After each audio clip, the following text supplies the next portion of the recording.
Oh my god, you guys, can you guys see this? Hey you guys, it's Shundara. What is up, and welcome back to my channel. If you're new here, make sure you subscribe to the channel, make sure you thumbs up this video, and make sure you're following me on all my social media sites.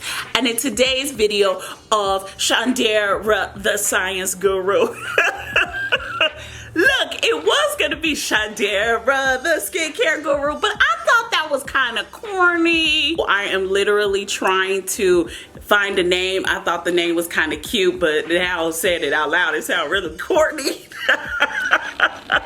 If you guys have any input, I would love it. We are going to see if St. Ives Apricot Scrub is bad. So the main ingredient in this apricot scrub that makes it bad for everybody and their mama is walnut shell powder. So I have two different ones here. We are going to swatch them. We are going to look at them. Is St. Ives Apricot Scrub really that bad? I mean, I did a whole expose on walnut shell powder with Kylie Skin scrub, but none of y'all watched that video. Apparently it was boring. So now we're just gonna come up with a little more interesting video that y'all are willing to watch that isn't boring and just reading off research papers, because you know y'all don't like those videos. So the first one we are going to swatch is the Fresh Skin Apricot Scrub. This is one of their most popular ones. If my hand is shaking, my bad. You guys see that chunk? What is that?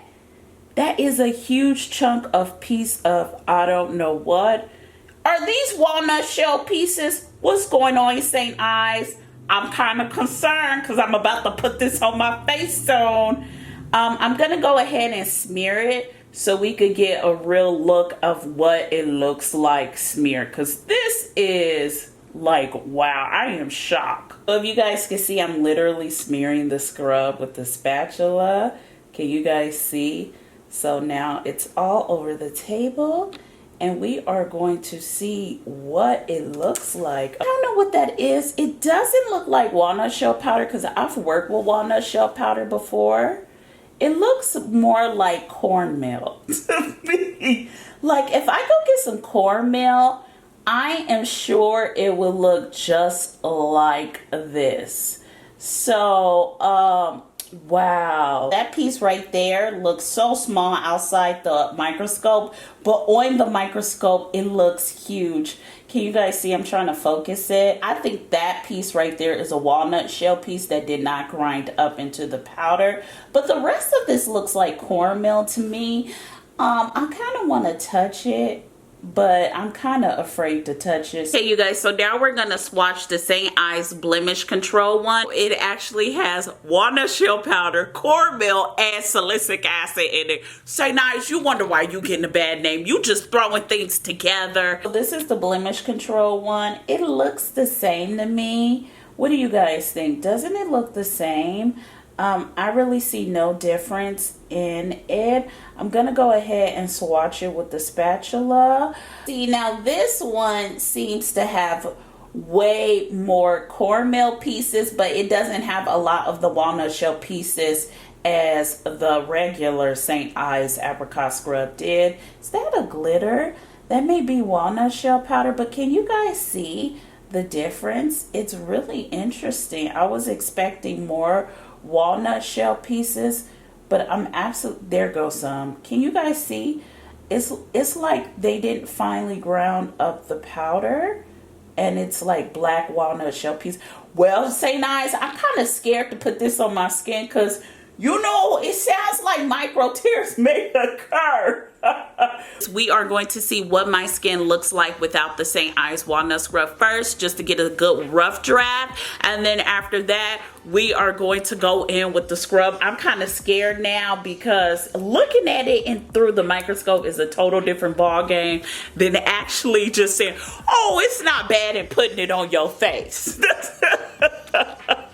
So here's my skin looking thirsty, dry. What is that? You know what? We don't have time.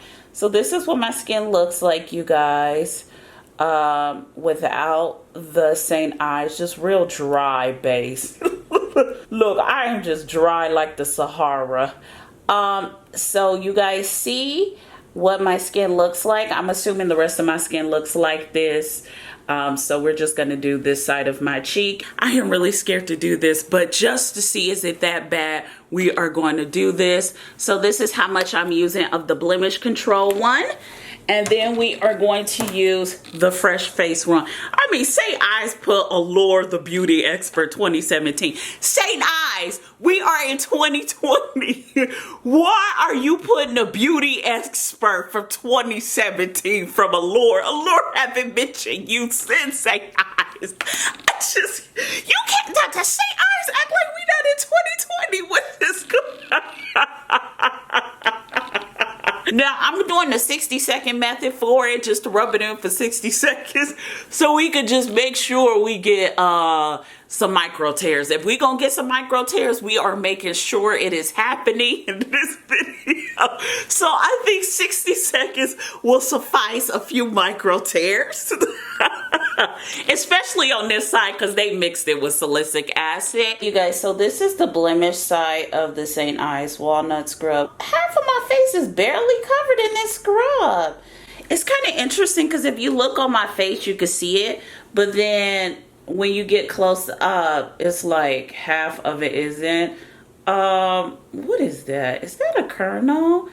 I don't see any reaction happening.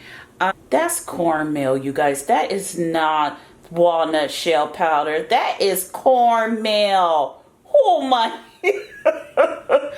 I honestly don't see any micro tears. I do see my skin looking like the Sahara Desert. Let's go ahead and go to the other side and look. Well, here's my face covered in the original apricot scrub.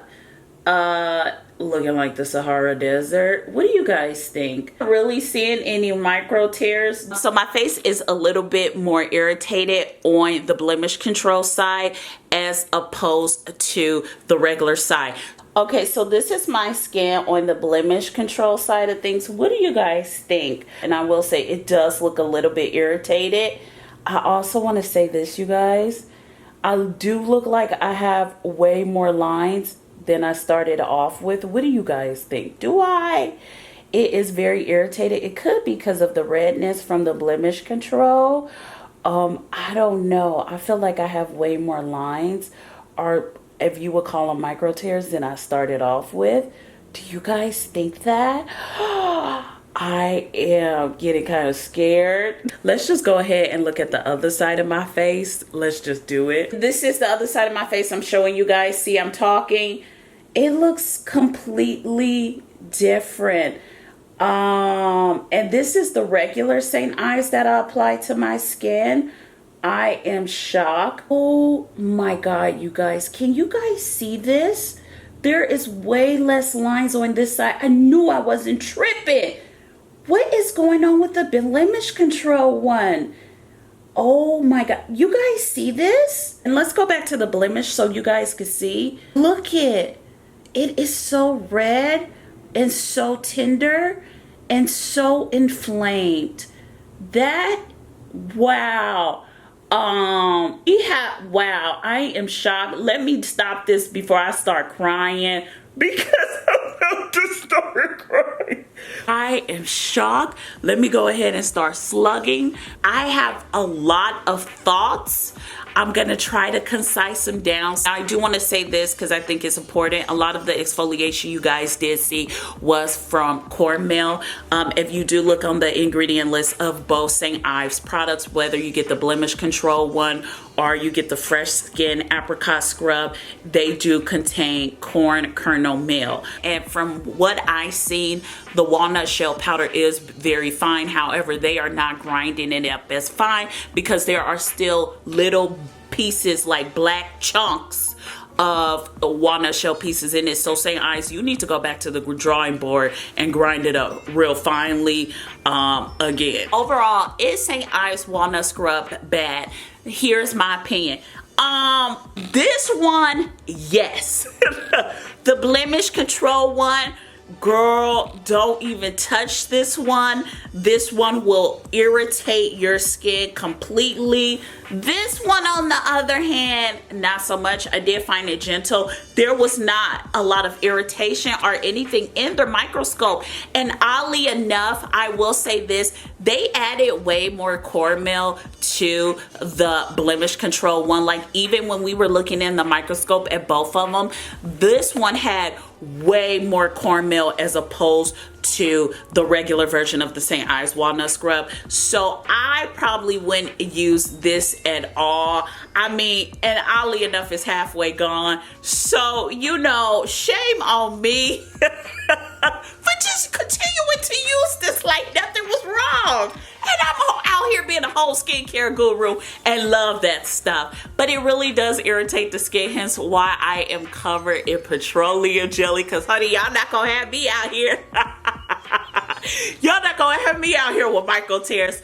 Does St. Ives overall cause micro tears even over time? My honest opinion, no, it doesn't. But that's just my honest opinion. And depending on your other skincare routine and what you do to your skin. Now, who knows, 20 or 30 years from now, it may be a different ball game. It may cause micro tears in the future. We don't know. Science is always changing. Science is always evolving. So we don't know what will happen in the future. And I do want to mention this as well. In my personal opinion, this is just my opinion, I truly believe that chemical exfoliations in general are very popular in Western skincare. Actives are really popular in Western skincare, especially here in the US as opposed to other countries. So we're quick to down physical exfoliations as being bad, love chemical exfoliations, down chemical sunscreens, and love physical sunscreens.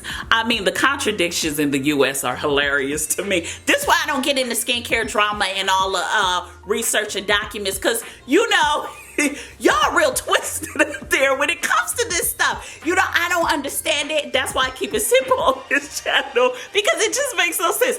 We're all for physical sunscreens, but then when we get over here to the chemical, it's banned. However, we love chemical exfoliations, but physical exfoliations are a no-no. With that being said, hey, to each his own. Do what works for you with your skin. I don't think St. Ives Apricot Scrub is a bad product. However, if you feel it's irritating your skin, it's caused micro tears, girl, make sure you get your lawsuit papers ready to go and prove it. So you know you could get that coin. That being said, you guys, I want to thank you so much for watching this video. Make sure you subscribe to the channel. Make sure you thumbs up this video, and make sure you're following me on all my social media sites. I love you guys so much, and I'll see you in our next video. Bye, you guys. Mwah.